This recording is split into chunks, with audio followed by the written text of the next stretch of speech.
Hey, what's going on, everybody? Welcome into another edition of This Week in Flyers Hockey. And man, we got a lot to get to on this show. I'm your host, James Scorza, with you. And joining me once again is my group of companions, Austin Hammel and Joey Marks, on this very important Martin Luther King Day.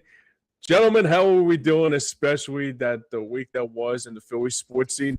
Not a good week for Orange and Black, but hopefully you guys are doing well on this very important Monday. Whiskey Yeah, sales are up in the Marks household. That's Yeah, all I can tell you is whiskey sales are up in the Marks household. But yeah, there is a lot to get to.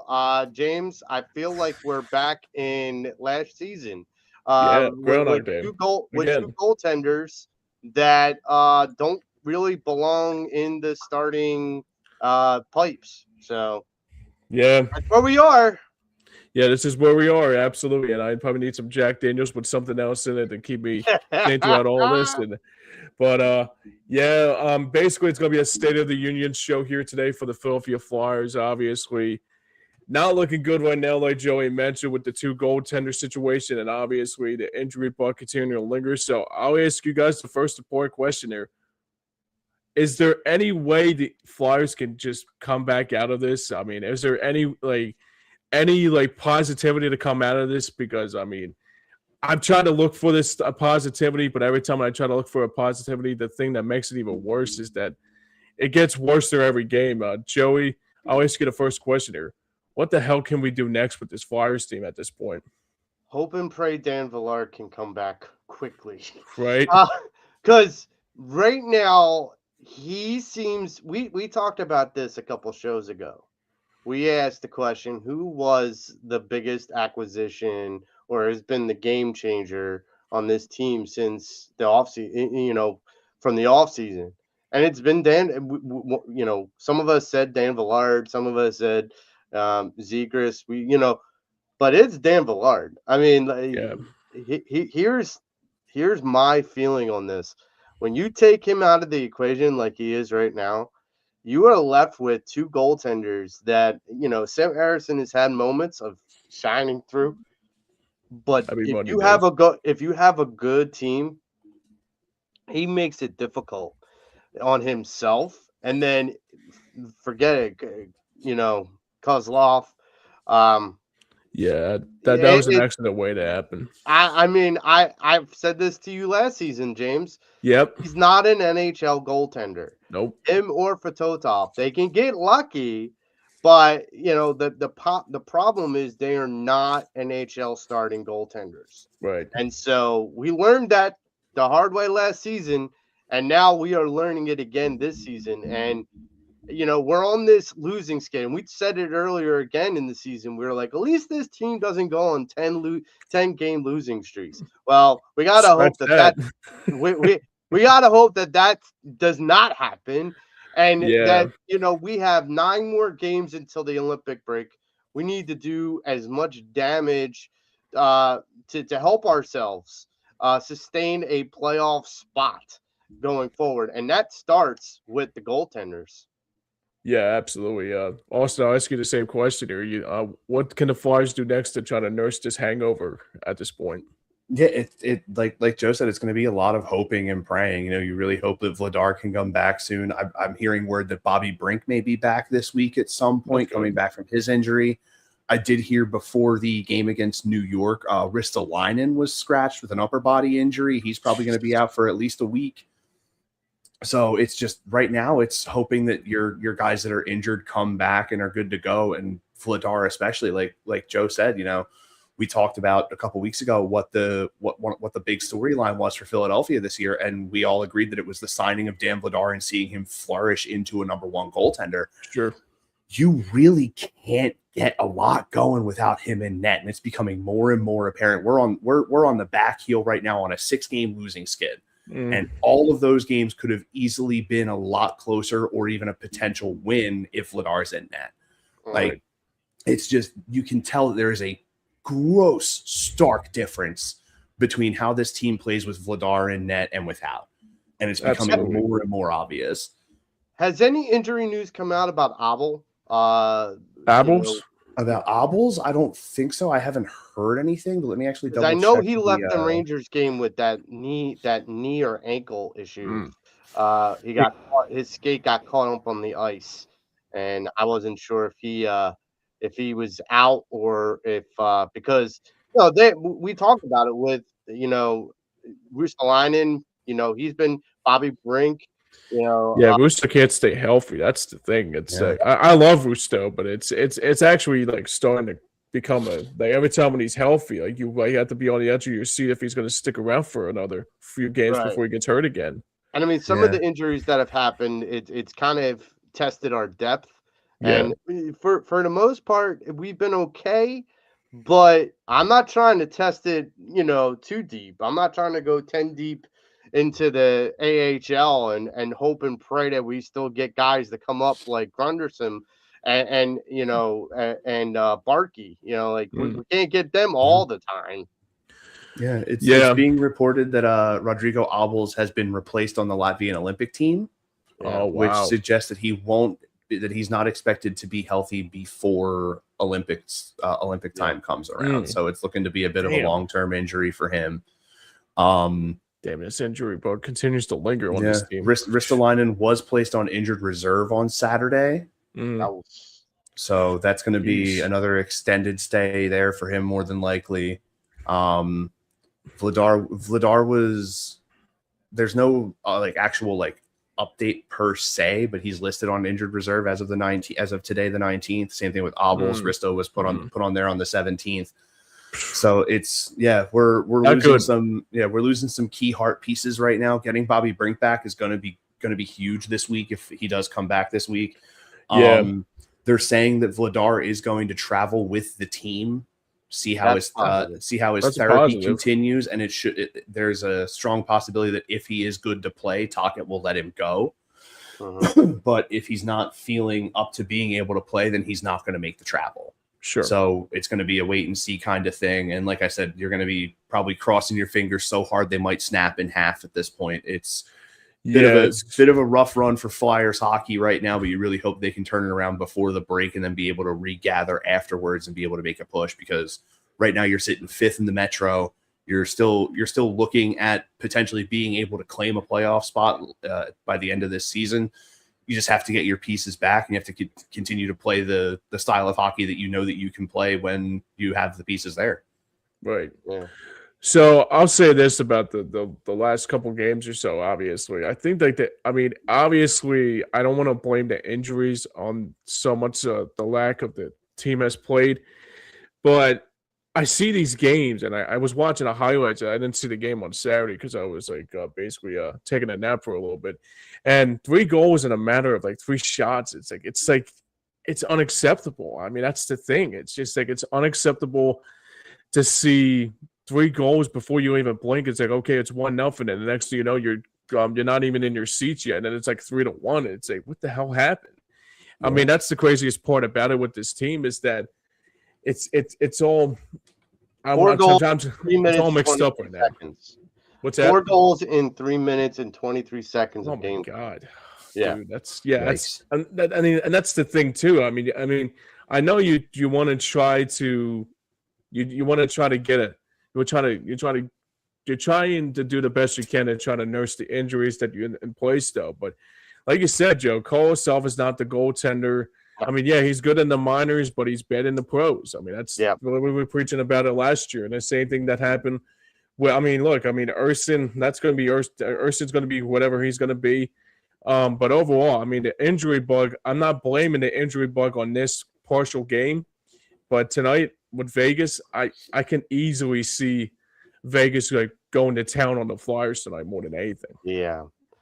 That's going to be an accident waiting to happen, guys. This is the problem, especially with, Ristolainen being out and whatnot. You put with these kind of goaltenders that you're fielding with Kozlov and Eriksson, you deal with putting more pressure on your defensive players. Mm-hmm. And you also put more pressure on your wingers because they have to pinch the blue line now. And they have to make sure that they can try to cause havoc, and get in the way of the passing lanes. You're going to be seeing a lot more urgency of block shots. Tocchet is going to say, look, everyone's got to get in front of the puck because right now this is all hands on deck. We can't let just random open shots onto these goaltenders because honestly, it's like if it's an open shot, it's a probably open goal. Like it might as well be an open net at that point. Like that's the difference. And right now, look, the schedule ahead, is going to still be rough. And the only thing we can really hope for, and I still wonder about this too, is because we know with Villard, like what he's capable of. I want to rush him back so that we can make sure to get some wins if possible, because we're better with him than without him. But at the same time, if this is a team that's, prone to go to the playoffs, we need the guy in between the pipes when we get to the playoffs. And I don't want to risk losing him by rushing him back. As sucky as it sounds to have Erison and Kozlov, be the guys, and put more pressure on the rest of the team. I don't want to rush this guy back and cost us something, a potential first round, victory in the playoffs. Well, I'll piggyback what you said about that too, because I think it's a valid point. 2 weeks ago, we were like, yeah, this team could not be stopped. I mean, we were just thinking that this team could be. I mean, that after that Cutter Gutierrez game, it felt like, I mean, it happened so quickly, and that's the thing. I mean, I remember 2 weeks ago, we were thinking that this team could easily probably win 2 rounds and basically like on the out, basically come playoff time, they couldn't be stopped. And I guess whatever team was next after that, it felt like they basically ripped the cover, basically ripped the notebook up and said basically, okay, the Flyers, you think you're big shots now, but wait. I mean, I think it was that Toronto game right after that, and I guess it was that overtime. I mean, actually, when they only scored 1 goal against the Maple Leafs, and I mean, it kind of basically after that, like it started to turn into a real bad tailspin for them. And the most important thing about I think both Lightning games that really demoralized this team. Yeah, because they faced a team that is offensively a juggernaut, and they just got buried too quickly, too fast, and they couldn't figure out how to get out of that hole. Yeah, absolutely. So the next question I wanted to ask you guys this too is, I think it's probably going to be obvious that we have to talk about here, but what I mean, it's one of those things I wanted to.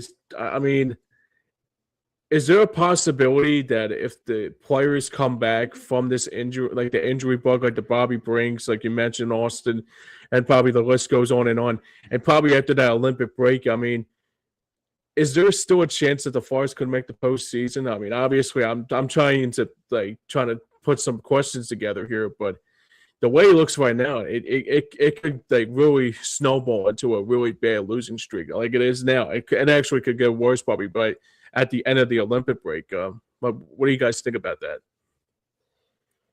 Well, I'll let Austin. Joey, I'm sorry, Austin. You want to go? Or you want? I mean, I do think it's very possible that you still have the capability to make a run when the Olympics is over, because there's the possibility of there being some guys that have hangover.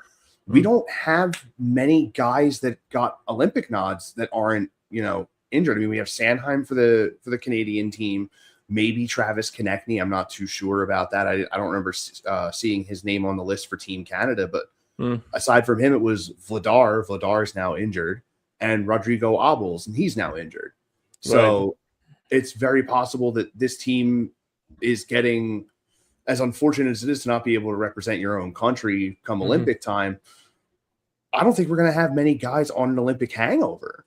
I think we're going to have guys that are going to be spending a lot of time trying to reset and refocus themselves. I mean, even during the practices leading into this Vegas game, like these guys have to be trying to refocus because you've been punched in the mouth big time with this losing streak. I think the smallest margin of victory in any of them was 3 goals, and it was a 5-2 loss, and then 2 6-3 losses. Like you started it off losing by losing in overtime, and then getting punched in the mouth, losing by 5 to Tampa, and then losing by 4 to Tampa. and then it's been 3 goal losses. You're getting pummeled out there.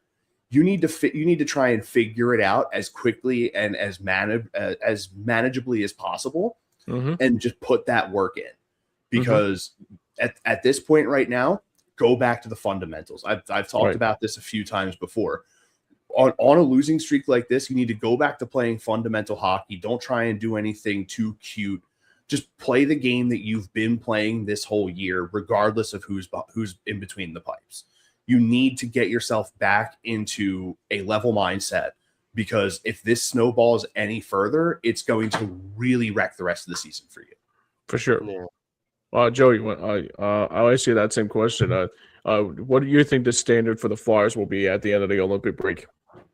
Here's my thing is I agree with Austin. The idea that not a lot of these guys are getting called to go, play in the Olympics, it kind of helps, because we can rest, we can recoup, we can recharge, and then we can reunite. And with a lot of these other teams, and I mentioned this before when we were on last time, Austin went through, I believe it was Team USA's team. The idea that there was a lot of guys on a lot of the top teams in our division. And so, Carolina and it just Vegas, like these are teams that are good. They're sending players there. They'll stay warm and there's competition that they'll be dealing with, but they won't have a lot of rest between the time that they leave for the Olympics and the time they get back.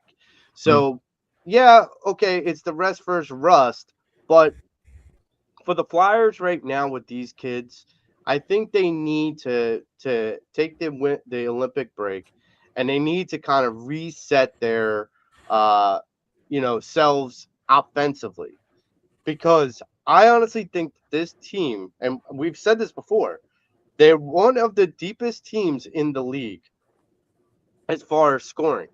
And so for me, it's like if you can reset and recharge that offense coming back from the Olympic break, then I think you have a strong chance, especially with Dan Villard and net, of being able to make a run at the playoffs, especially if other teams that are ahead of you have already had tired legs from their all-stars, from their Olympians, that they have tired legs. You're the one that's geared up, so you should be working with fresher legs. And I also think it will help with injuries. I mean, we talked about this with Tyson Forrester. I mean, he's going to miss the majority of this, if not all of this season. But there was this outside chance that he could make a return by the playoffs if we make the playoffs. Right. Now look, I'm not saying that that's going to be our saving grace, but what we need to do is see what we have in the roster that we have right now. And the 9-game stretch that we have right now is going to be the toughest, because we don't know if we have Dan Villard in net, and we know we're going to have a break, so we have to finish strong. So here's the other thing too that surprises me the most with this Flyers team at this point. I mean, I hate to say the same old Flyers, I guess, when Sylvan brought up with Jordan Hall on her Flyers Talk podcast during the week, but this is kind of like the same stuff we had to deal with last year too. It's kind of like, I mean, it's just same team, different coach, but same scheme, I mean, yeah, sure. I mean, there was games like that they really didn't get it going. I mean, obviously the Penguins game was a real accident waiting to happen along with the Rangers. But for me, I mean, I would say that I should be worried about this team at this point, because the Flyers are not playing well. And you see like a team like the Sabres are in playoff contention now, when the Bruins are in playoff contention, and you see the Rangers finally getting their footing after a long, disappointing beginning of the season. And I feel like these teams that are starting to build up their team into getting into something, and I think that's what the Flyers need to do now. I mean, yeah, sure. I mean, we still got a ton of games left before we can call it a season, but the losing streak, I mean, yeah, obviously there's a lot of losing streaks in the NHL in this day and age. I mean, that's why there's 82 games. You'll go on a streak, and sometimes you'll springboard into a little bit of a streak. Like like after you get this losing streak going. So I mean, obviously, you can twist and turn how you can, no matter how you slice it. But Not for me, everyone's Colorado. Not right, everyone's that's Colorado. right. That's the truth. I mean, you know what's funny too? I mean, I was going back and watching that game against Colorado a couple weeks back, and I said to myself, "Is that they were really in games that even though when they were losing games, and I remember I told you guys about this, like the way they were losing games, it was a positive loss that you can build on it. Now you got these games that 3 goals in a matter on 3 shots, and like you said, Joey, 4 goals in a matter of 3 minutes or so.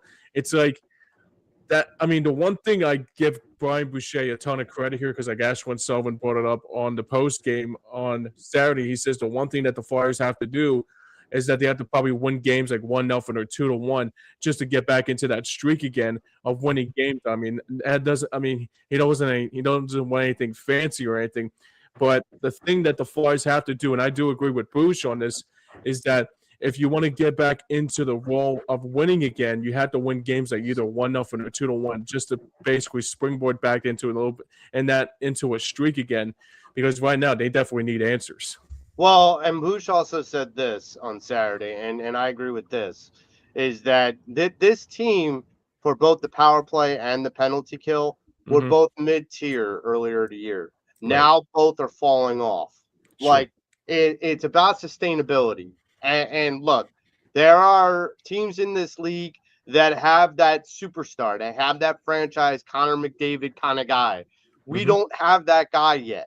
And I know people want to say it's Mitchkov. I know people want to say it's Tippett. I know people want to say it's, Konechny. But here's the thing. None of those guys are that guy. Right now, we are resting our laurels on having a depth team. And that's fine because you can out-marathon anybody in this league. But the problem is in the short windows, you're going to possibly lose more than you win. And that's where in the short windows in the beginning of the season, we were winning the power plays. We were winning the penalty kills. Now we are faltering because we are losing players that, were key contributors to our depth. Tyson Forrester, Rustalainen, Bobby Brink, Drysdale. These guys are key. And the goaltender, and I said this, I don't know how many times last season. The goaltender is the backbone of your team.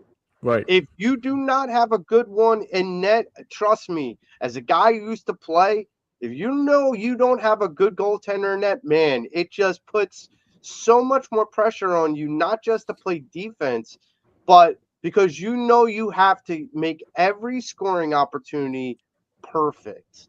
Yeah. And sometimes if you're looking for the perfect play, you're not taking the opportunities that are there. You're just waiting for something perfect, and you're not taking the opportunities that are right in front of you to take. Right. So I mean that's the other thing too here. And Austin, I'll ask you this question as we move on here. So you think about this Flyers team in general, the last couple weeks or so. Obviously, it's been a real struggle for them. And for me, I think we all agree on this room is that if this doesn't get fixed now, there's going to be a possibility that there could be some trade partners like Danny Briere could probably trade in the trade deadline when it comes closer. But overall, do you think the thing that I want to ask you here too is that do you think that the Flyers, I mean, obviously this stretch coming up this week against Vegas and the list goes on in the West Coast, I mean, this is going to be a tough stretch for them. But if you look at the hindsight being 2020, do you see there any spurts in this week that the Flyers could actually do to try to get back on track, even though they're struggling right now, like offensively and defensively? I feel like a lot of it is going to come down to how they play in their transition game, because that's been a big key struggle point for them throughout the course of the year. They've been having they did have some stretches where they were transitioning really well, but like Joe said, the special teams falling off, a lot of that falls into the transition game, especially for the power play, being able to get forward, get established, and then be able to start, playing the way you're supposed to play Sure. up a man. Just in general, if you can make solid movement through the neutral zone, getting into the offensive zone to begin sort of setting yourself up, you have the opportunity for more success, because it starts with being able to move the puck.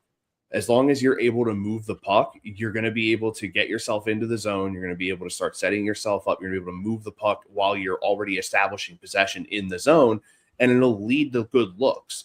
You just have to be able to get the puck moving. And you played against a fistful of teams that are very solid at moving the puck. Yeah, definitely. And you showed that it's a lot tougher for you to defend it, but you also at the same time sort of, I guess you could say, you sort of collapsed in on yourself. Mm-hmm. And a lot of the things that you were decent at have been starting to show cracks in the armor. Sure. So it's again, it's going to come down to fundamental play, and the main thing that you start with is moving the puck. Yeah. If you can move the puck, you're going to be in, even if it's a mildly better position, it's a better position than you're currently in coming off of this losing streak that you're on. Yeah, absolutely. Honestly, I feel like out of the 3 teams that you play this week, Utah might be your best bet at a win. Vegas is very strong. Colorado is a behemoth this year. Utah is no slouch either, though, and you can't really overlook them at all. But I feel like that will be your best opportunity to try and cheat out a win and try and get the mindset back into a positive side. Right. What do you think happens? What do you guys think happens if the Flyers take the opposite mentality, regardless of who's in that, and they go in and, let's say, either with Vegas or Colorado, and even through overtime or shootout or whatever, squeak out a win? I mean, what does that say when we now look? I know how difficult something like that might be. Sure. It feels like you're pushing a 5,000-ton boulder up a hill, but if the Flyers were to do that, I mean, I think that the conversation has to be the resilience, and we've used that word more than once about this team, the resilience of this team not being willing to give up and lay down. I mean, I know Rick Tocchet. I know Tocchett's not going to just go into the locker room prior to both games and say, okay, guys, give it your best effort. Like, it's a good team. Don't get smoked by 5. Like, you know, like they don't like show their youth today or something like that. You right. know? Like, don't take for granted that this team just shows up and gets the victory out of default. Yeah. Don't do that. Show up, give heart, put energy out there, and let's give them a fight, because they're gonna expect you guys to just come in and take your beating like a man. And that's going to be interesting if either game becomes that close. That's the thing too, Joe. I mean, that's where I'm at too, because you think about Vegas, obviously, and Vegas to me, it could be another Stanley Cup championship caliber kind of team come June or so, with Vegas' sake. But if you can be like, go back to the same, I mean, even like the games that they lost in the season, like I brought up earlier, like if they like fight with Vegas and then make it a game out of it and go back to the same routine that they once did, like a team like a Colorado early on in the season, and they just show effort. Like yeah, sure, they lose in overtime, but they get a point out of it, or they get a shootout, or get a couple points out of it in the shootout. That's where I want the Flyers to go back to, if you know what I mean. I want the Flyers to go back to that same level of capability that they had early on in this season. That games, when they lose games, it's not like, okay, you lose the game, but you showed effort. That's how the Flyers. You stole a point. Exactly.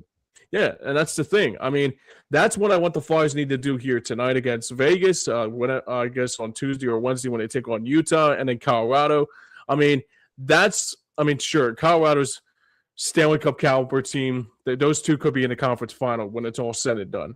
But for me, if you can get 1 or 2 wins, or either not 1 or 2 wins, but if you get overtime points out of it in Vegas and Utah and even in Colorado, then I would feel a lot better that the team is getting closer to getting back on track, if you know what I mean. Yeah, I mean, if they steal a point or two, and you know, Austin mentioned that they could possibly beat Utah and Sure. out of 3 games. If my expectations to have 2 points come out of these 3 games, that could go a lot of different ways. That could go, going to overtime and stealing a point from Vegas or Colorado and doing the same with Utah. Like it could be that, or it could be just beating Utah and getting your asses handed to you by Vegas and Colorado. It could go Sure. a lot of different ways, but I'm with you, James, that I need to see whether Fight. this team backs down or they put their fist up.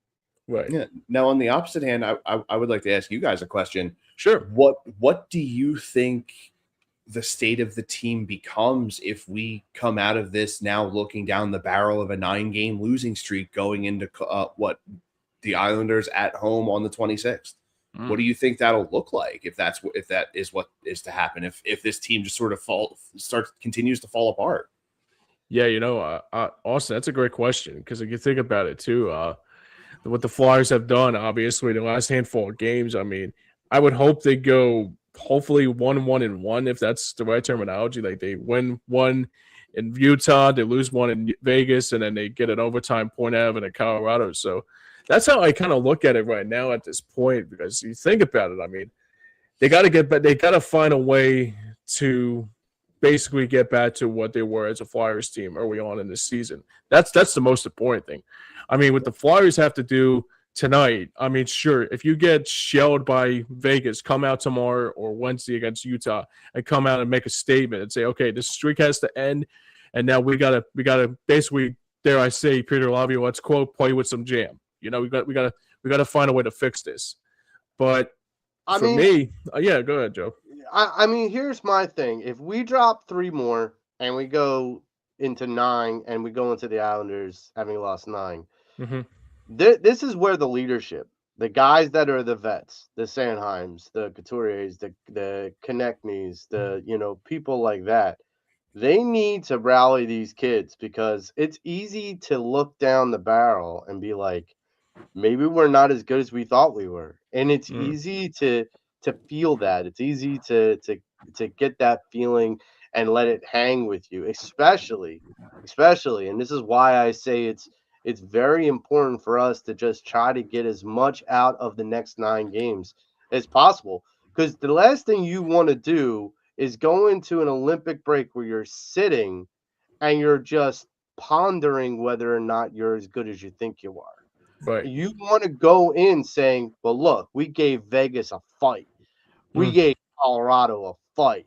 We gave Islanders a fight. Like you want to go into that break knowing you're going to sit, knowing that you're going to do what you're going to do for the next 2 weeks or whatnot, 2.5 weeks or whatnot. And you're going to say, look, we need to know who we are, what we are. Are we made of this team that, we fade away when it's times are tough? Look, times are tough. Villard is out of the net, and we got a backup NHL goaltender and a starting AHL goaltender to be between the pipes. We have to step up as a team collectively, and I think that if this 9-game stretch, if this turns into a 9-game losing streak, and then we still have 6 more left before the Olympic break, it concerns me a lot, because not just because of the state of the Flyers, but because of the state of the young minds that are on the Flyers. Right. Yeah. I guess currently sitting at the moment, currently sitting 4 points out of a playoff spot with Florida, Washington, Pittsburgh all ahead of you before you get into the top 8 with Toronto. Right. So you're still in striking distance, but there's so many variables right now with how this team operates that it's kind of hard to be able to pin it down. But I'm not trying to play the role of the pessimist here, but there is a reality where Philadelphia loses all 3 of these games just as bad as they've lost the previous 5. Absolutely. And it starts I feel like some people start to lift the lid off of that panic button. You know what I mean? Because another looking down the barrel of another 10-game losing streak after having 2 of them last year, multiple of them the year before that. Like, crazy, right? It starts to you start to get potential like PTSD flashbacks. Sure, yeah. Of what you've seen previously with this team. So it's just one of those things. Like, I just wanted to see where you guys would think the mentality would be as a fan, or even from Joe's experience as a player, like what the thought process is if you come out of that, trying to get your mind right and then just getting further punched in the mouth. Like, what does the mentality then become? Does it become trying to dig yourself out of the hole that you're in mentally, or is it trying to keep yourself level because any given night you can open up and it's just a matter of waiting for that gate to open and you just have to take those hits?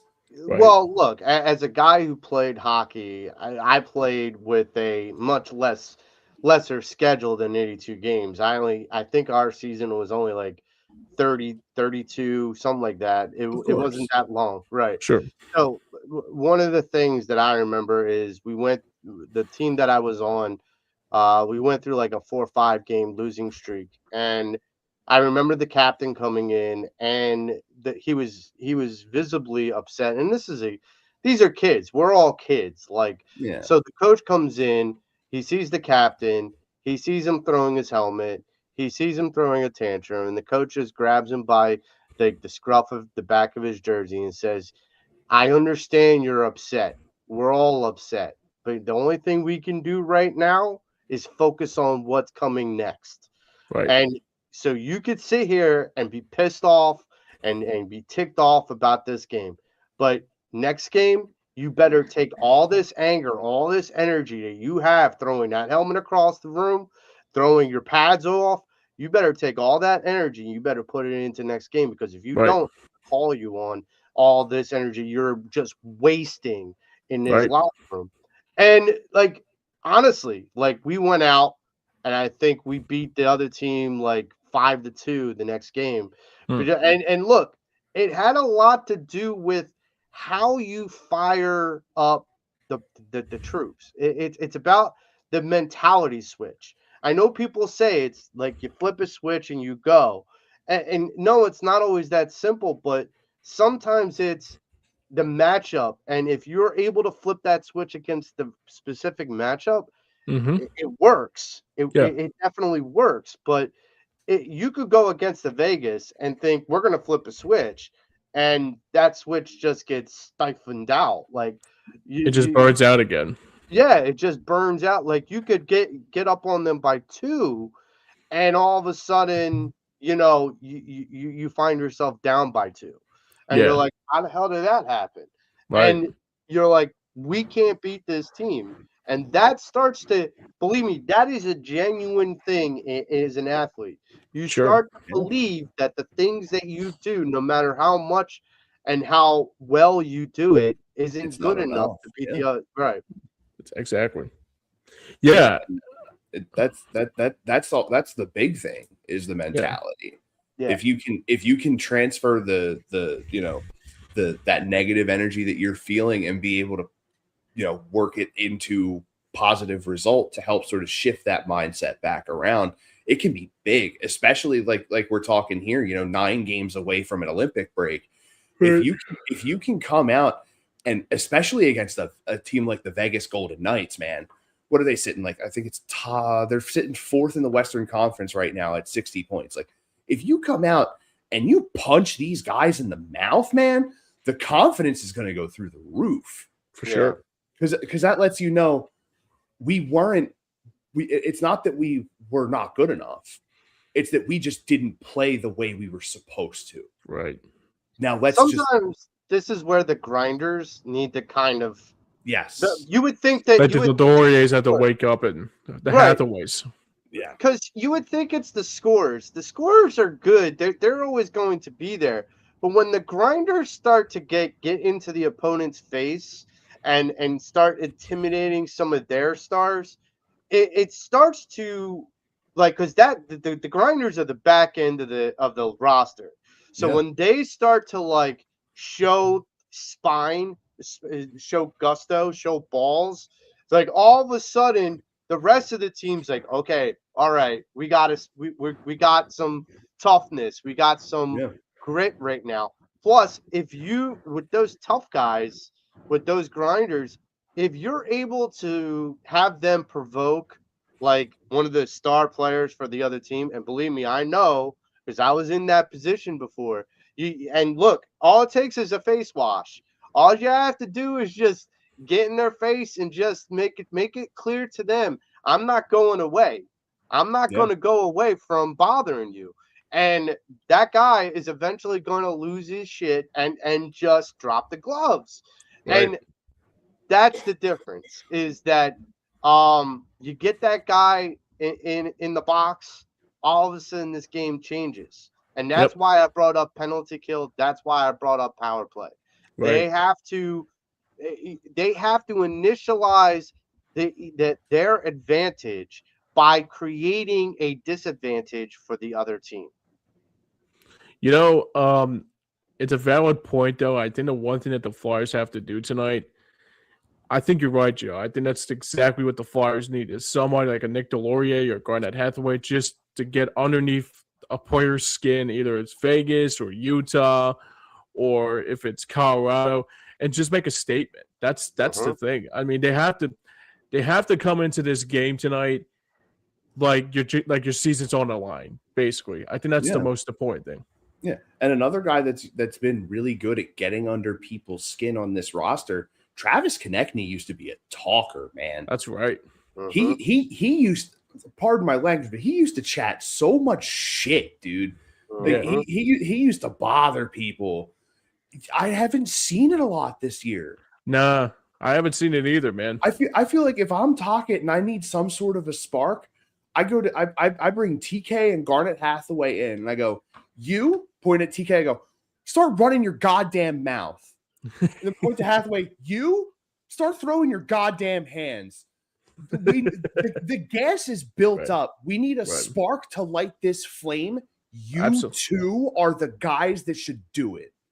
Absolutely. TK, because you're on the leadership side, you should start getting under someone's skin on the other team and make them bothered, and let your team be like, yeah, we will fight. And then like Garnett Hathaway be like, oh, you want to fight? All right, cool. But the perfect combination. That TK's the air, the emotion is the gas. Hathaway is the spark. Right.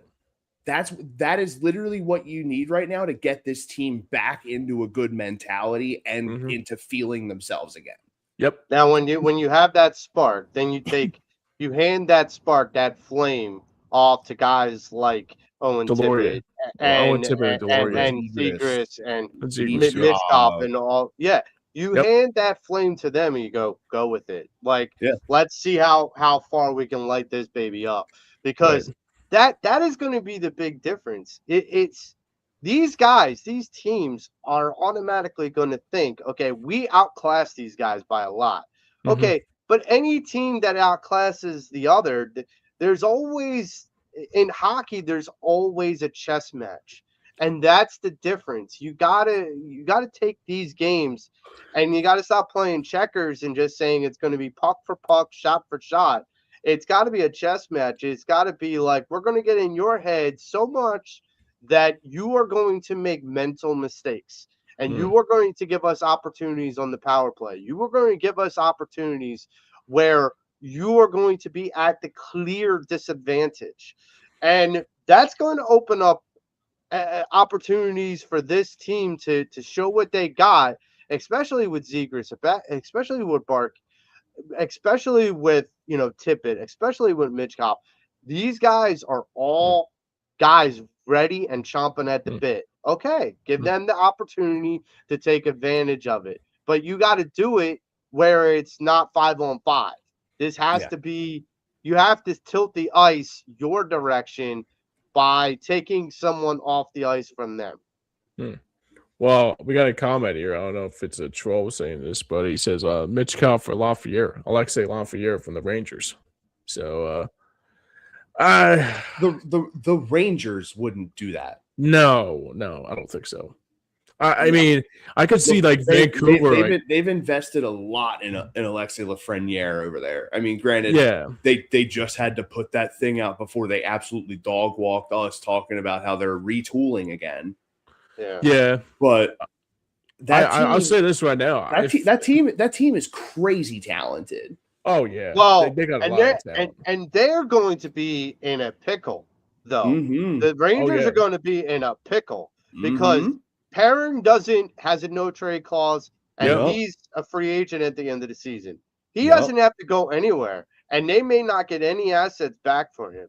Exactly. Zibanejad is sitting here saying that he's satisfied. He wants to see how this grows, but the Rangers organization says if we can get younger assets for you, we're going to do it. And he also has a no trade clause. So this is a team that is in a pickle because they have a talented roster, but in some ways they want to do addition by subtraction. And it's fine. You've seen it happen, with Minnesota, and you've seen it happen with Vegas, and you've seen it happen with the Islanders. Like, addition by subtraction sometimes helps.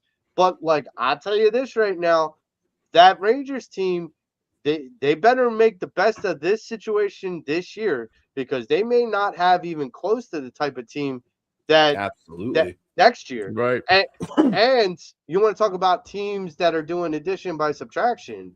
There was a rumor mill that was going out about Sidney Crosby and about the Philadelphia Flyers. And I don't know if that's just smoke.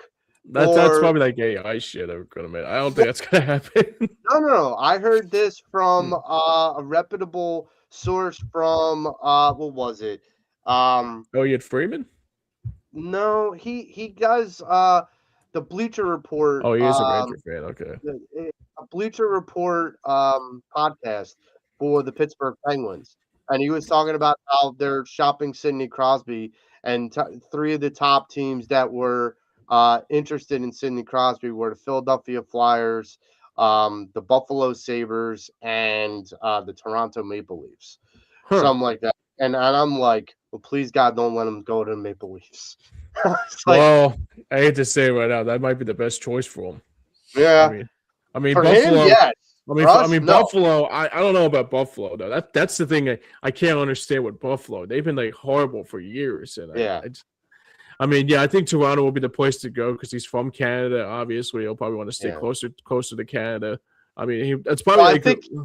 I think he wants to do a victory tour up in Canada. I think that's the reason why they're saying he's kind of like Brady. Yeah. He wants a Tom Brady. Yeah, win one more championship, but this time it's where his home base is. Yep. Yeah, very possible that could happen. It could be. Gosh. Yeah. I know him and Matthews together. Ooh, man. Yeah, I know there were actually a couple of trades around the league yesterday. The Golden Knights got Rasmus Anderson from the Calgary Flames for Zach Whitecloud, and then a conditional first in 27 and a conditional second in 28. Man. And then the other one was San Jose getting Kiefer Sherwood from the Canucks. What was the deal for that? AHL defenseman Cole Clayton and second round picks in 26 and 27 going to Vancouver from San Jose. Man, Vancouver's just like quick. It looks like Vancouver is like trying to sell. Looks like. They've lost 10 straight. That's true. Yeah, dead last in the West. They're not looking great this year, and they have some assets they'll probably be selling come deadline time. Yeah, I have to say, but this seems like the way. I wonder if Besser is available. I wonder if the Force will try to do to bring in Besser. Maybe, but like with Vancouver, it seems like what the Flyers have been doing the last year or two, with accumulating draft picks and assets and stuff like that. It seems like Vancouver is kind of doing the same thing. It seems like they're just trying to replenish the coffers with some of the draft picks and hope trying for to the load best. up for a rebuild potentially. Yeah, there must be a big draft. There must be big classes coming out in 26 and 27 for all these. I would think so too. Teams. For all these teams to be stockpiling like they are. Yeah, it's funny because I I remember. I think it was another team that was on the outside. I think it was probably like San Jose against Sherwood actually could help out Celebrini and Will Smith a lot, like on his defensive front, kind of give a little bit of a spark plug with him. If Vancouver's trading away assets, I would go after Filip Hronek to get a defenseman in here. I like Hronek is really good. Don't they have JT Miller out there? Yeah, I think you're right. I think they do. JT Miller would be a decent add. More. Even like a middle six, lower six guy to help sort of bolster the back end of the top 12 would be a really good add. Like you said, a Filip Hronek would be a solid defenseman that you could probably make a call or two about. I mean, maybe get in Thatcher Demko. Yeah. I mean, get Demko if you need a goaltender. Oh gosh, Demko would be huge. Demko Vladar as your battery, dude. Ooh, yeah. Oh, that would be a good mix. That would be deadly. Sign me up. Sign me up now. Sign me up now. I would have dreams about that, dude. Oh yeah, I put that on my NHL like my NHL roster, man. Yeah, I mean seriously, man. Yeah, dude. Goof around with that and Hronek out there on. Oh hell yeah, yeah. And Besser. God. Oh my god, yeah. Oh yeah. Besser would put this team over the top. Oh hell yeah, I agree. That's a lot to give away to get a guy like. Yeah, you probably have to trade away like a Konechny or because he's locked in. Yeah, that's the thing. Well, signed him to a big extension a couple years ago. I gotta ask, is sure. Because we're gonna have a lot more shows between now and March 6th, which is the trade deadline for the NHL. I gotta ask. I mean, is Sean Couturier even on your thoughts on the trade block? Because he might. If you could get a guy like what you're talking about, James, for a Couturier and a second and a third, to Vancouver. Yeah, I mean, kick the can around a little, or even to a team that's looking to win now and they want to add somebody for their second or third line. Couturier would be good. Would be a decent add for a team in that kind of position. Maybe potentially even a Vegas if they need to get a second or third line center. Yeah, or potentially maybe like a third line center, not Vancouver, third line center but probably Winnipeg. Yeah, like a third line center with the proficiency in the power play unit. A team that's looking to win, if you're willing to sell, they would definitely look to pick up a guy like a Sean Couturier and Noah Cates.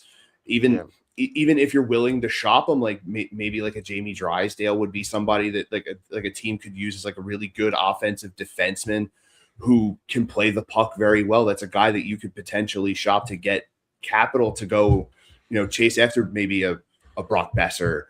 Or a Filip Hronek, or even add to the battery, like we were saying with like a Thatcher Demko kind of or just some sort of extra mid-flight goaltender that you can add to bolster the battery. Just any of those kinds of pieces. Like there's a lot of potential as we get closer to March 6th, and we'll see how the season plays out to let you to even sort of further either commit to the sell or to the buy. So there's a lot of variables going forward, and as of right now, I feel like if you could. Vancouver they look like they're putting up the white flag, man. Yeah, they're waving the white flag. So I'm going to ask, because Austin, you bring up a very valid point. Right now, if today was March 5th, right now, where the Flyers are you buyers or are you sellers? Ooh, that's a good question. I feel like you dip your feet a bit in both because you're within 6 points of a playoff spot. And you have some guys that you could potentially sell to a team that has that potential to make that run and then get that stuff in return and then be like, you know what? 11th hour, boom, take those same assets to somebody else, get someone back in return to help you make your push in. See, I would James. I would be I think I'm in the same boat as Austin. I think I'll take a flyer on both. To see what your assets are. Yeah, I'm with both of you. I think that I would go and get like some minor league assets, maybe even like a guy that I think that another team would like, and almost flip almost kind of like we did with the one guy last year. The Russian that we got that played with Mitchkov. That we kind of flipped. Yeah, so what we kind of did there, but Kuzmenko. Yeah. So like kind of what we did with him, but in a different way. We did just with Kuzmenko, we just did draft picks. We just flipped him for more draft picks. Right. What I would do is pick a guy that I know another team wants, and if we have the assets to get him, then hold him for ransom against the team that we really want to go get a quality player from. This is a lot of what people had talked about in the NBA when Bronny came out, is that people were going to, because they knew that LeBron James and the Lakers were like, we're going to get Bronny because it means so much to LeBron James. A lot of the teams were going to draft Bronny despite his, poor collegiate career, that they were going to draft Bronny and basically hold him for ransom to see what they could get out of the Lakers. Now, you could do the same thing if you're the Flyers with a guy that you think is going to be a highly touted player that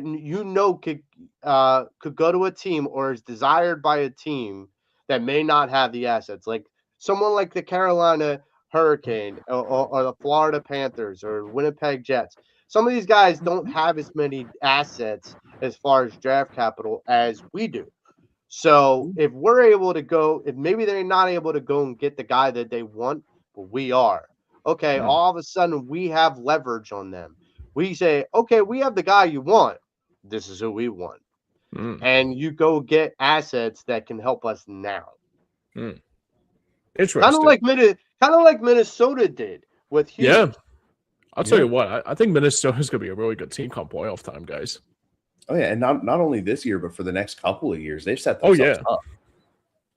Definitely. So we're about to wrap up here for this week's This Week in Flyers Hockey Show. You guys got anything to add before we say our final goodbyes until next week? Steal any points you can. Try to gain momentum. Drop the gloves. Punch someone in the face. Whatever you got to do. Steal points. Steal points any way necessary. Austin, you got anything, bud? Yeah, it's grind time. You're about to go into Olympic break. You need to come off on a good foot. Yeah, absolutely. So for me, I would love to see. I mean, dare I say this? I mean, I like it like a 5 seconds in and get a scrap in. Just drop the gloves and just drop the gloves against like whoever they are. Just be like a full on Johnstown Chiefs slap shot. Like 5 seconds in and just drop the gloves. the old Devils Flyers where like someone's talking trash coming in during warm-ups and all of a sudden you got like melee. Yeah, like, Brashear and or Riley Coates dropping the gloves. Like okay. Yeah, man. Absolutely. All right, that's going to wrap it up for this week's edition of This Week in Flyers Hockey. I want to thank Austin Hammel and Joey like they always do. Austin, where can people see you next, my good friend? Over at twitch.tv/Hambo26. I am back into running Resident Evil 4 Remake because a friend of mine started playing it, so I'm back running that. And also just being the most no action, deal all the damage with doing nothing Paladin in Diablo 4. Right. It's been ridiculous. It's only getting worse. Oh no!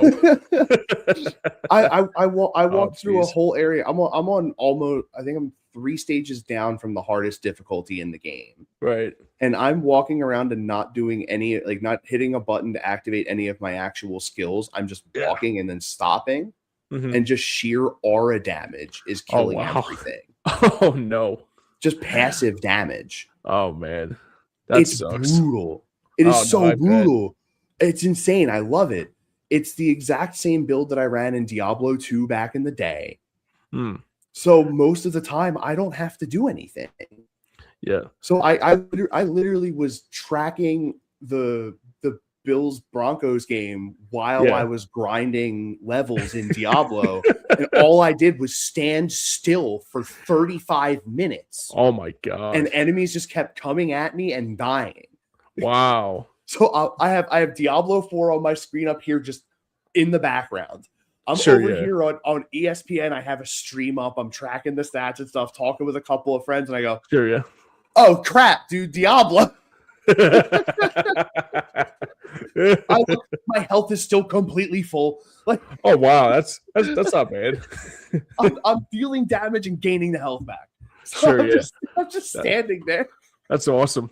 That's It awesome. reminds me of like one time. So I played Grand Theft Auto 5, and there's a Yeah. car that's kind of like the Great, DeLorean, great where game. and you can fly in it and all. So I'm Yep. flying in it, and all of a sudden I'm like, I got like something else on, and all of a sudden I'm just like take my attention off of it, and like 30 minutes later I go back and the DeLorean's still like just hovering, and I've like traveled like all the way across the map, and I'm like, what the hell? And then all of a sudden, like I look at the screen, the reverse angle, and my character's like asleep at the wheel. Like I'm like, okay, we're up in the air in the middle of the ocean. Like, can we not Hell asleep yeah. at the wheel? Like, all right, let's get back on track here. So Definitely. I wake him up, we fly back into the city, and then all of a sudden, like my phone starts blowing up with all these missions, and I'm thinking, okay, where the hell was this about 20 minutes ago? Yeah. Right. It's like a phone could have like kind of pulled my attention back to the game versus Exactly. watching television. I'm like, what the hell? Right. But Yeah. yeah. So Joey, we got it coming up very, very soon. We don't know what the date yet. We'll air it, but we got a special guest joining us on these Flyers podcast coming up very soon in February. Yeah. So we have Jim Jackson, play-by-play guy for the Philadelphia Flyers, coming on. We're going to be interviewing him on the 6th. Then we're going to air it on our show, the Patterson Ave Sports Show, on Valentine's Day, and then we're going to air it, I believe it's 16th I of think February. it's President's Day the next time for this week of Flyers hockey too. So Yeah. it'll be a fun interview. But yeah, go Yes. ahead, Joe. Yeah. So we'll re-air it there. Then for anyone that had missed it with Patterson Ave Sports Show, we'll re-air it then. I mean, having JJ on is always a fun time, and he always brings a lot of good insight into what's going on with the Fly guys, and it's going to be interesting to see what the Flyers do moving forward in the next 9 games, and what JJ will have to say about the state of the Flyers in his mind. Yeah, absolutely. Definitely. And we'll be looking forward to hearing from JJ on February 6th, and then we'll hear from you guys. I mean, well, obviously we'll be back next week or so, but we'll be preparing that more and more as we get inch closer and closer. By the way, if you are a new member or just a member already or just a previous member, hit that like and subscribe button on Hardcore Sports Network and also Streampunk Entertainment Pennsylvania. So, it's been a great show. Thanks for everybody for watching. We really do appreciate it on this week's edition of This Week at Flyers Hockey. Now for everyone behind the scenes and for everyone that made it work here, for Joey, I guess we lost Joey. So for Austin and everybody else here, hopefully it's no Verizon outages like it was during the week. But until then, from all of us to all of you, good night, good hockey, and we'll see you guys next week at the same time. And boys, have a good day, everybody.